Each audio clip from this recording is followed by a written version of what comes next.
In this video, we will discuss changing the display.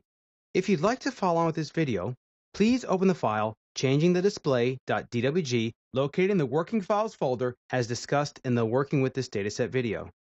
As you add more detail to your model design, you will want to display the model in different ways. There are three main ways of displaying a surface or solid model. There's wireframe, hidden, or shaded. Each of these display modes has slight variations that change the quality or characteristics of the model display. By selecting what's called a visual style, you activate one of these uniquely saved display modes to have your model display in that fashion. Depending on the version of AutoCAD, there are preset visual styles that you can use.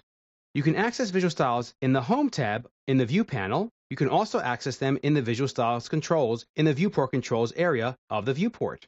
As we said before, we have wireframe, which is the mode that you are seeing now, which shows all the edges, and you can pretty much see through any of the solid faces or solid parts of the model. Then we have hidden, which will hide the edges behind other edges, as you can see here. Then we have shaded visual styles like conceptual, shaded, shaded with edges, shades of gray, sketchy, and realistic.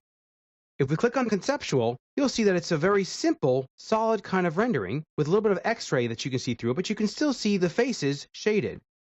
As I select the Visual Styles control, you'll notice that you can also select this realistic one. The realistic one will give you the best representations of your model as it will apply the materials and any lighting that may be defined in your AutoCAD drawing. Notice how as I rotate my view here, the lighting automatically shows and is dynamically appearing here. Be aware that the speed at which your view will rotate and the materials are rendered will depend greatly on your hardware's performance. This can be the RAM in your machine, processors, and especially the video card. To control the graphic settings for AutoCAD, navigate to the Hardware Acceleration icon in the status bar, right-click and choose Graphics Performance. You can turn on and off some of the basic functionalities for 3D rendering in the Graphics Performance dialog box. For additional settings not available in the Graphics Configuration dialog box, let's go ahead and type in -graphics config. When you do so, you have access to the command line version of the Graphics Configuration command.